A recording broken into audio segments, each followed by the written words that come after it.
This video is brought to you by Quiztones, my all-time favorite app for learning frequencies. What's up, friend? If you don't know me, my name is Josh West. I am a full-time mix engineer that currently mixes records out of my van that you can see in the background. Well, mostly I'm mixing records outside because I just love to be outside like this, but obviously it's weather dependent. My wife and I travel North America about 6 to 7 months out of the year while doing this fully remote, and it's just incredible. So the video that you're about to see is a whole nother project I have that's a Skool community called Mix and Momentum. And this community is mostly for people that are trying to make music their full-time career. So we have people in there that are mixing engineers, mastering engineers, songwriters, producers, and inside of this community, there's a bunch of resources. There's a weekly call that we all get to go on and hang out and deal with areas that we're stuck in, and even just celebrate big wins that we're having inside of our career. It's created a really tight group of people that we're all friends and we all root each other on social media and all the different stuff that we're doing. And this video that you're about to watch is a video straight from the classroom that's in there. And what it is premium members every single month get a set of professionally done recordings, multitracks. And they take these multitracks and practice mixing, and then it even comes with a video series that walks you through how I mix these songs. So we go through editing, we go through phase and time alignment, we do mixing, we do even some mastering, and then we do artist revisions and how that works going back and forth between you and the artist. If this is something that you're interested in, and you watch this video and you kind of like the style, I highly recommend you go check it out. It's completely free, and it's honestly my favorite thing that I do right now. I'm so obsessed with this Skool platform. I'm in it all the time, just talking to everybody because it's just so much fun. And for years, I tried to do this entire audio engineering thing by myself forever. And I wished that I would have had a community like this to be able to help me go through all the problems that I had whenever I was first starting out, and just to have people that have already worked through some of the same issues that I was going through. And so that's kind of the brain behind this, the idea behind this. So if you like this video and you like this setup process, there's plenty more inside the Skool community. Come and join. And yeah, without further ado, enjoy. So I'm just going to play. This is just all faders at 0, and then that master fader kind of down. I'm just going to play a little bit so you can kind of get an idea of what's going on here. Oh yeah. Come on. What is up, everyone? How's it going? We have the new multi-tracks for this next month. These are actually coming out early, which I'm just so excited about. So in this first video, we're just going to do a session setup. So I'm going to bring all these tracks into this session right here. You'll have this mix template available if you're using Pro Tools. If you're not using Pro Tools, you can definitely recreate this, or at least create a version of this. So first, before I show you the tracks, I'm just going to walk you through this a tiny bit if you haven't seen this setup before. So I just pulled in this mix template that I have available inside the community. You can download it inside this module, as well as the Country Girl module. And all it is, it's pretty simple. It's just, if we look right here, it's just our main master. So everything is going to this main master bus, right? Right here, main master. And then I have a master fader controlling it. I have the fader down quite a lot because these tracks, when you first play them, they're just really loud. So I just turned that down just to keep it simple. And then everything is going to my main output right here, right? And I have just a little bit of processing. So I've got a bus compressor from SSL here. We've got the vintage drive, again, from SSL. And then, if you had to guess, SSL again, the Fusion. This is just my preferred mix bus processing. I love it. And then my output here on this main output is this print track. So I always have this print track in every single one of my sessions, and basically it allows me to put a track here. So just for fun, let's go ahead, we'll just put a little bit of pink noise. Let's just do that. All right, let's play, okay. So you can obviously hear, of course, the wind picks up right when I start recording. You can obviously hear that's pink noise, right? It's because the input monitor right here is off. So if I have a rough mix there that the artist sends me, or maybe they have some mixes they really like, I put them here and in playlists so I can constantly be hitting my input monitor right here and going back and forth between the track and the pink noise. I'll play just so you can kind of hear.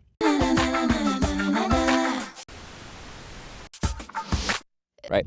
Obviously, I wouldn't put pink noise there, but in general, it would just be, it's just a reference point.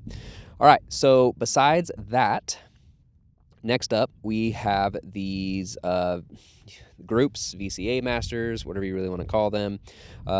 Basically, I assign all my input faders to these groups, right? To these VCAs. And what that does for me is it's kind of similar to the SSL. I used to work on a really big 96 channel duality, SSL duality, and I loved using their groups, which they call them groups, but they really are VCAs. We can get into that if you have any questions on VCAs versus groups, definitely put it in the community.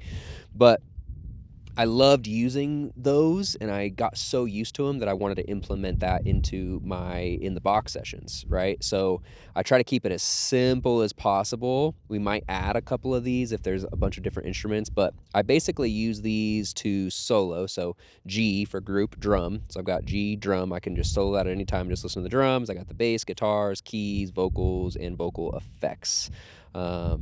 Sometimes I'll put all the effects in there. It kind of just depends. And then sometimes I'll just kind of add them if I need like a horns one or whatever. And so I'll use these in the beginning just to solo and mute. And then when I'm ready for automation, I use these a lot for automation. So I'll ride some guitars, or I might ride the drums a little bit. I might ride the bass, whatever I'm feeling. So I use these quite a lot. And then past that, we just have drum aux, drum crush. We may not use the drum crush. We'll see. We've got the bass aux. We've got the guitar aux, piano aux. We have a little delay for piano. This can also be a reverb. I just rename it.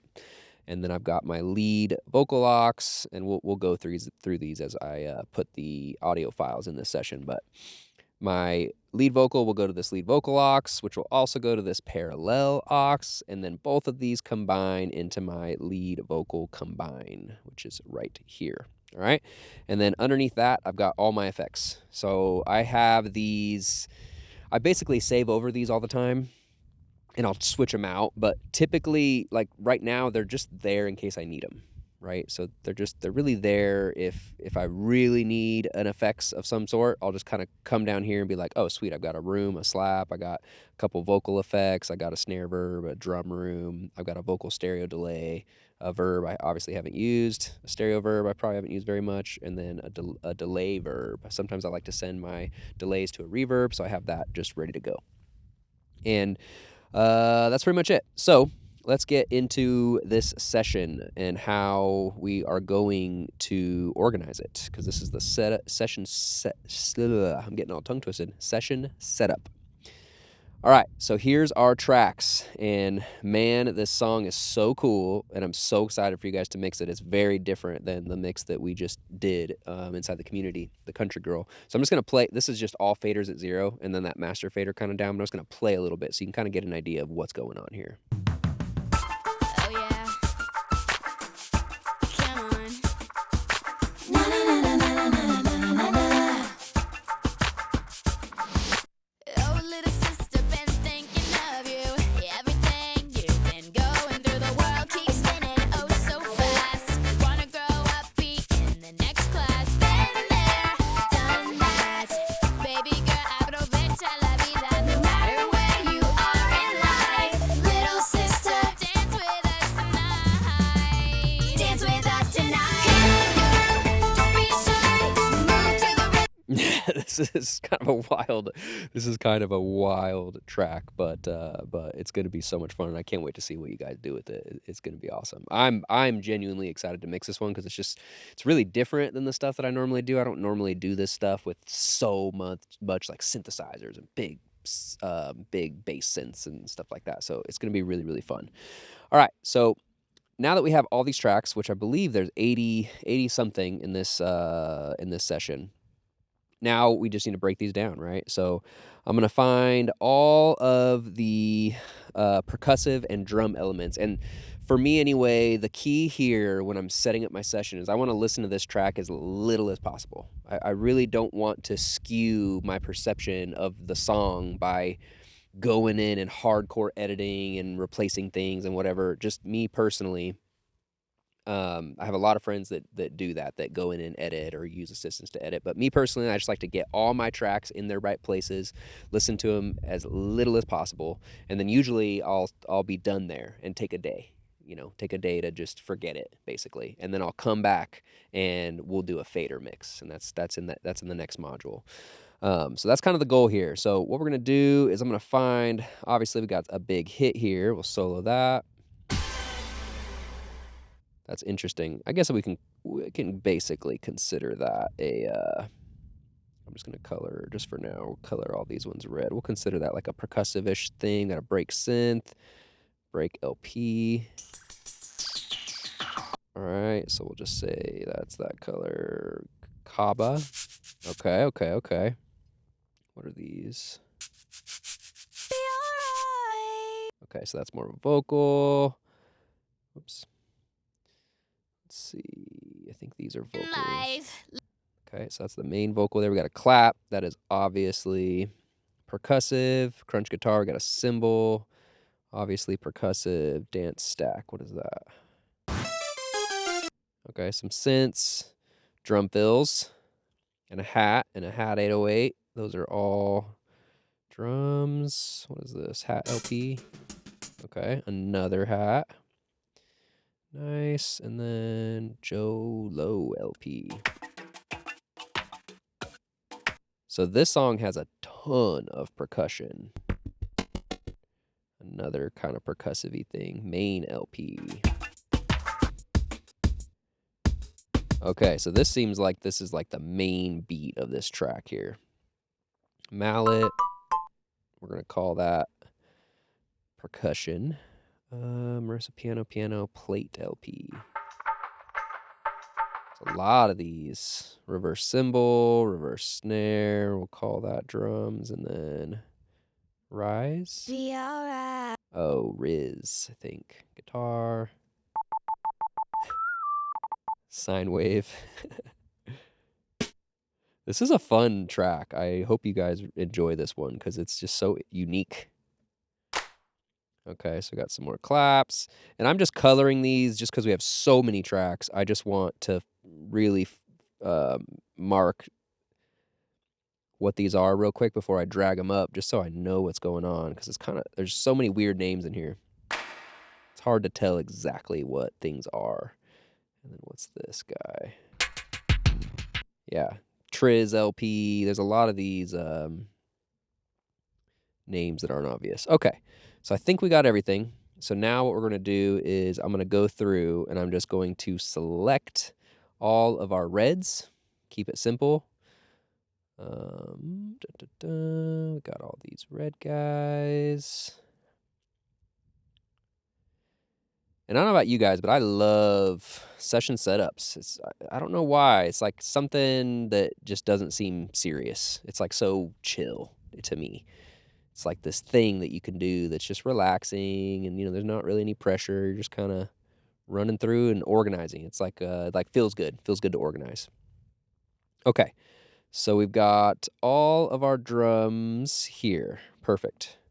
So obviously our main LP, we're going to kind of organize these a little bit. Our main LP here, that's the drum. And then what I'm going to do is I like to make my waveforms as big as possible, mainly just so I can see what's going on. I don't really care to see if things are clipping or not clipping. Obviously you can listen to that and find out. So how I'm going to organize this first is I'm going to find all the elements that come in at this beginning part, right? And then it looks like we have a drum fill that comes in at the very beginning. So I'm going to put that drum fill at the very top because that's the first thing that comes in. And then we're going to just move these elements here that are all kind of in this beginning area. Plate LP. And then we have this clap. Okay. All right. And let's just see.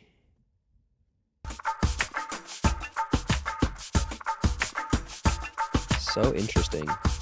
What's really interesting about this is most of this is percussion. It's not really drums. It's all percussion style.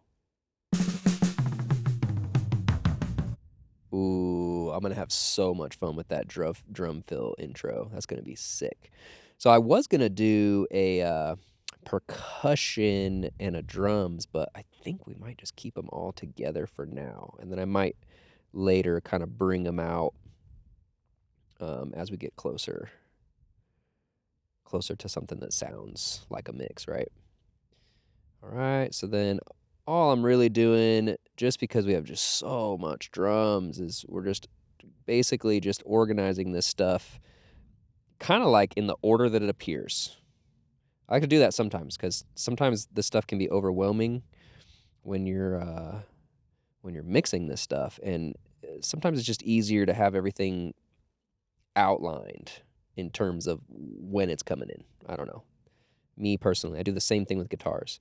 So all of this is decent. I think for now, again, we might bring this into 2 separate groups, but for now, we're just going to put everything to the drum aux, which is already ready to go right there. And obviously, if you don't have a drum aux already, you can just create one. Create an aux and get your drums all there. All right, and then the last thing that we're going to do is I'm going to select all my drums, and I'm going to make a new group called call this drum VCA. All right, and then turn this group off, and then we're going to add that drum VCA here. So now, obviously, I can solo and listen to just the drums, or I can mute it, right? Okay. Next, we need to find a bass guitar. So I did synth bass. There it is right there.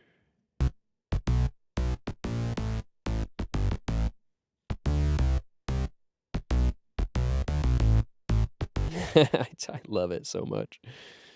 Synth bass, it's so cool. All right. So we got our synth bass. I'm going to color it the same. We're going to route it to the bass aux. And then I'm just going to add this to the bass VCA and then go ahead and assign our bass VCA. All right. Nice. And then there might be some other basses, but let's go to guitars. So we have acoustic guitar here.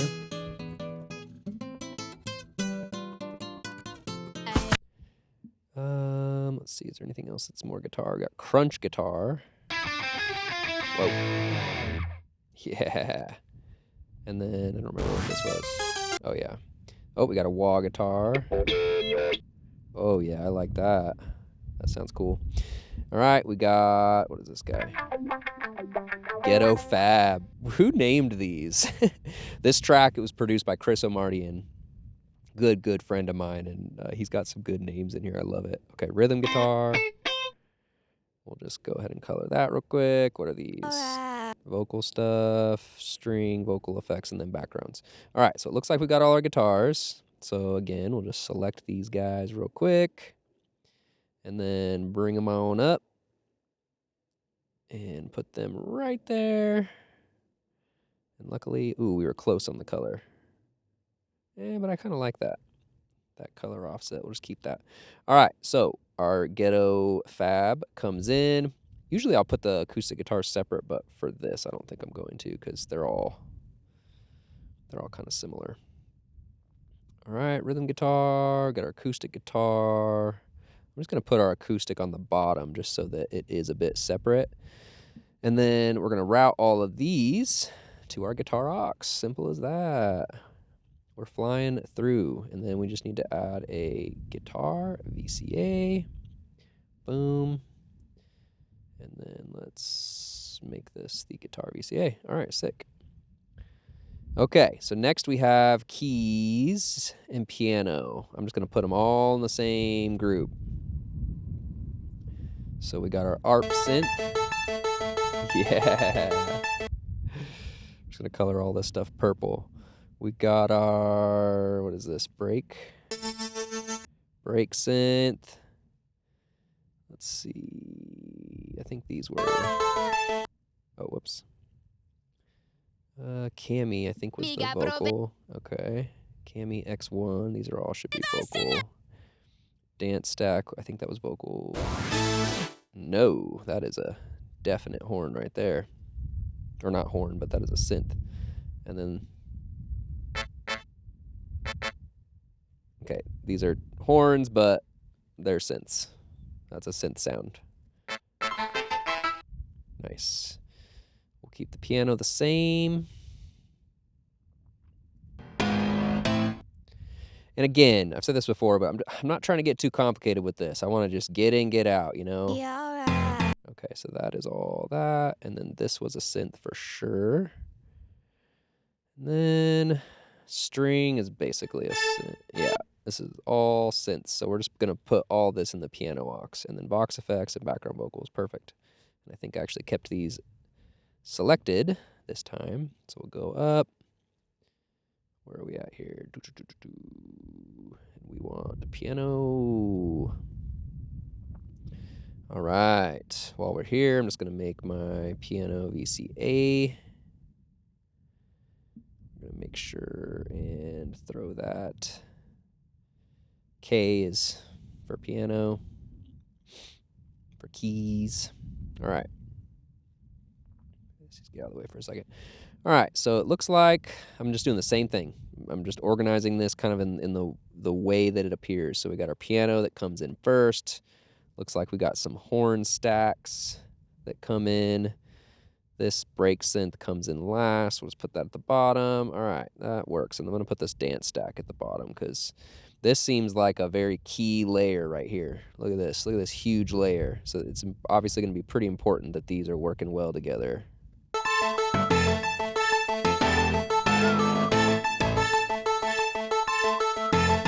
Oh, yeah. That's going to be killer.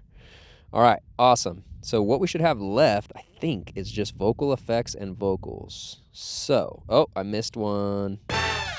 Brass hit. Who saw it? If any of you were like, oh, man, he barely missed the brass hit. So that looks like that's hitting right with those, oh, whoops. That brass hit is hitting right with those stacks. So I'm going to make that the same color.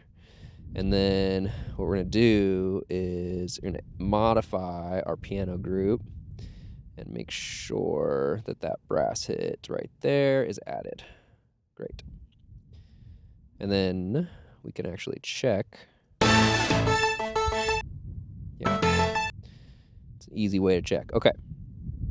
Now our vocal. So I want to identify the lead vocal. everything. It's right here, right? This is our lead vocal. So our lead vocal right now is going to go right here to our lead vox aux. And I'm going to color it the exact same. Sometimes I like to make this just ridiculous, like bright pink or whatever. But we'll keep it this bright blue. I like that. And then we're going to go ahead and route this to the, to the lead vox aux 1. And then I'm going to make a lead vocal VCA and make sure that it is assigned. All right, and then, oh, it actually looks like I'm missing a group here. So I'm going to add, we're going to call this G. We'll just say BGVs. We'll make this the same color. All right, sick. I think the last session that I adjusted this one with, I didn't have any background vocals. Okay, so now we're going to do the same thing that we've been doing. So I want to find where these are coming in. So it looks like we've got this Alexis thing coming in first. So we're going to put that up here. Yep. And Marissa too. So we got Marissa and we got Alexis that are starting it off. Boom, right there. And then it goes into these other background vocals.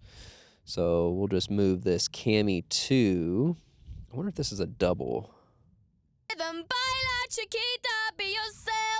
Okay, so since this is a double, I'm actually going to put this at the top just so I don't forget that that's a double. And I'm going to name this. I'm going to put I'm actually going to put V double. Okay. So I know what's going on. Background vocal, and then we got this Cami X1, X2 that we'll bring up here. See how nice this looks? Here I am bragging about how nice my own stuff looks. Whoa.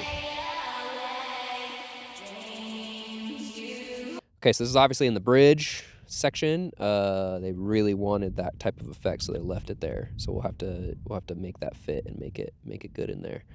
All right, so I'm gonna make a group, and we're gonna call this BGV VCA. All right, and so if you don't know Pro Tools, the reason why these come on selected by default when you make the group, and so what that does is that links all your faders together, right, and your edit points, which is fine, except we don't need it for a VCA. That's why I label it VCA. We'll use that sometimes for other groups, but again, apologize for this wind, man. This is crazy. It was so calm and beautiful and peaceful when I first started this video. That's the biggest downside of doing stuff outside, but I wouldn't trade it. I love being outside. All right, and then we're gonna make these like a I don't know, like a crazy pink color. All right, cool. Awesome. And so I don't have, I'm pretty sure, let me look at my buses here. Yeah, okay. So I have a aux already there. So for my setups, how I like to have it done is I like my lead vocal up here into my auxes and then all my effects. And then I'll actually have my background vocal aux right here, right at the top of the background vocals. And I like to do that is because primarily, like, once I get all these background vocals mixed, I'm not really touching them that much. Once I get the effects and I get the overall EQ and the spacing all done, I don't really touch them a lot. Most of the time I'm touching the aux, like the overall sound of it, right? And so I just like that to be easily available on my controllers right at the front. I don't want to mess with them being anywhere else. I just like them at the very end. That's just how I personally do it. So we're gonna go ahead and make another aux. We'll call this BKG aux. All right, we'll make it the same color. And then what we'll do is we'll route all of these guys to that BKG aux. And then we'll make this bus input the BKG aux. Awesome. That's perfect. And then we made our VCA, aux. Great. Awesome. Okay, so the next step, now that we have all the tracks in here, they're organized pretty decently, everything looks good. It looks much more manageable, doesn't it? Like before, it was just waveforms all over the place. But now it's like, okay, we can manage this now. This is great.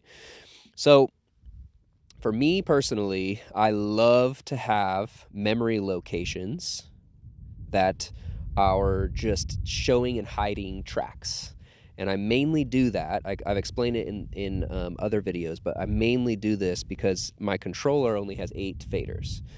And right now, my controller is at this, top area where the print, the main master, all this stuff, it's all right here.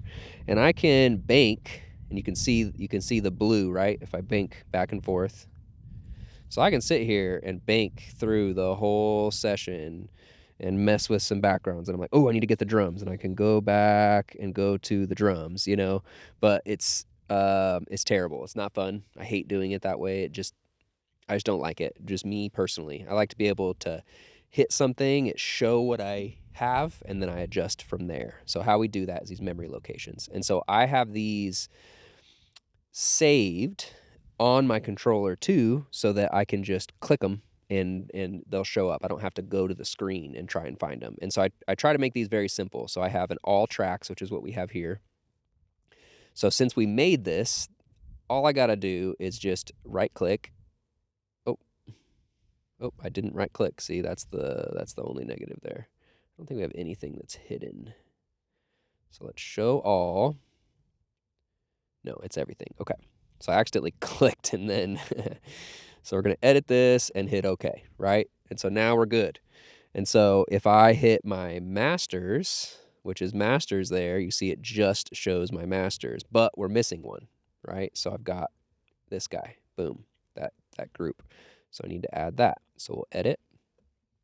All right, then I've got my drum and bass, which it's going to show my snare verb, my drum room, my bass aux. Now I'm just missing my actual drums, right? And then I've got my main output. I need to put my print here too because I forgot to add that one in the other time.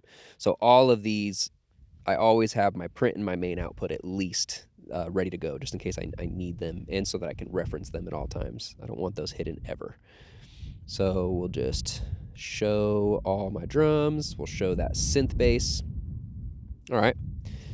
And now I will edit and set that. Okay, so now we can go masters, all tracks, and we can go drum and bass. And I've got it. So now that I'm on drum and bass, you know, I only have to bank a few times to find what I need to find versus if I'm at the bottom of the session banking like 10 times to get all the way to the front. And it's when you're banking fast too, it's hard to tell. And so I know that to get to my bass, I just bank until it stops. And I'm there, right? And then if I need to get to the top, I do the same thing. I can also do this channel where I can kind of move channel by channel, which is nice. Okay, so what do we got next? We got guitar and keys. So I'm going to go ahead and hit guitar and keys. It'll show me my auxes, and my delay, and my main output, and we'll go ahead and do the print. And then we need to add the groups here. So key, and we need guitar there. Okay, so we got my groups. And then let's go ahead and add guitars. We'll add these keys. And that is it. Sweet. And it looks like I have a leftover track that we're going to delete that I do not need. Okay. Awesome. So we got all that. I'm going to edit. Great. And then now we need vocal and effects. My effects are there. So that's good. That's the one good thing about having templates and stuff is half the work is done already for me, right?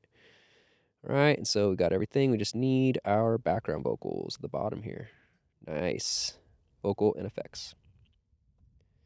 Okay, so let's just check these. So we got our all tracks. It goes to all tracks. We got our masters. That's just our masters. We're not missing any. Just make sure. Nope. We've got our drum and bass. That looks good. We've got our guitar and keys. That is everything. Yep. And then vocal and effects. Awesome. And then actually our vocal and effects, I want to make sure that forgot to put our groups at the top here. Just in case we need to solo them. Did I add the drum and bass? Yeah. Guitar. Okay, cool. Everything's there. Masters, all the masters. Nice. Sweet. And so you can see how easy, you know, if I'm messing with these drums and I'm here and I'm like, ooh, I need to mess with the vocal. I just hit vocal and my lead vocal's right here. You know, I immediately have it and I can adjust it. It's just so nice to be able to operate in that way. All right, cool. All tracks. All right. And so the last, there's two more things that I will do to set up the session. And one, you'll just kind of see where I got to, but I like to go through and relabel these to make it like super obvious what they are on my controller, because my controller only has a handful of characters and I can't see everything. And it was the same when I was working on the big SSL. When I was writing in, I would write with this little marker thing on all the channels just so that I had them all. And I would just try to keep it like 3-4 characters just to make it super, super, super simple. And so I'll just do a few of them on just kind of what I would do here. And so I'd go into caps lock and drum fill. I'm just going to put fill. And then now on my controller, am I on fill? Nope. I've just got, I just have fill. It doesn't say like DRMFLLL or whatever. Main LP, I'm just going to put kit because that's like the main thing. We're going to do Kaba. I'm going to do hat. I don't even remember what this was. JLo LP. We'll just put JLo plate. clap. You know, I basically go through and go to all of these and just make them shorter. We won't waste time doing that. All right, and then the last thing that I do to get ready for the fader mix and the fader balance is I like to make sure that all the that everything's like zeroed out, right? So in order to do a true good fader mix, you need to start with all your faders down. And it really helps too with your gain structure too, if you're paying attention to your gain structure while you're doing that fader mix in the very, very beginning.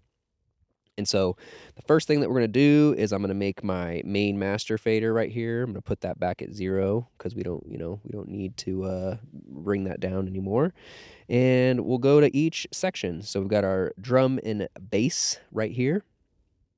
And so I'm actually going to just make sure our fill is there. So we're just going to lower all of these. And obviously, you don't need a controller to do this. You could come in and, do it by hand or select them all as groups and bring them down. But I kind of like to just get a good feel at what I'm looking at, get comfortable looking at everything, knowing where stuff's at and how many times that I'm having to bank over in order to mess with this stuff, right? All right, and then we should just have our synth bass. Okay, so that's all the drums. And then we'll go to guitar and keys. And I'm just gonna make sure I'm starting there. We'll turn all these down. We got our aux, piano horns, guitar aux, sine, brass, and then we've got our aux at the very end there. And our delay, which we'll keep down. And then vocal and effects. I am not at the beginning here. Okay, perfect. Vocal and effects. Got Cam, which is our lead vocal there. And then we'll go over to our background vocals, which that should be, yep, the aux. Perfect. And then we'll just turn all these down. This may seem like a simple step, but it's very powerful to start this way, I promise. And it's just good practice to just practice with faders and make sure you got your faders in a good spot before you start mixing, before you start like affecting your like with processing, before you start putting plugins on and all that stuff, even cleaning up. I prefer personally to just get the fader mix up first, because sometimes like the album I'm working on right now, when the artist first sent it to me, they wanted some noise out of the guitar, and I could tell that they were soloing out those things and hearing noise. But when I did the first fader mix without trying to denoise anything, it was fine. I just automated the fader to where it came in when the guitar came in, and we weren't just holding noise up. And if the guitar stopped, I just brought the fader down and then brought it back up, and it was totally fine. You can't even tell, and in my opinion, it added to the life of it. And I would never even consider getting rid of that. And so you don't know that sometimes unless you get through that entire fader mix and you hear how everything is working together cohesively, right? And not cohesively. Sometimes things don't work together, and you got a lot to do, but you find that out on that first fader mix.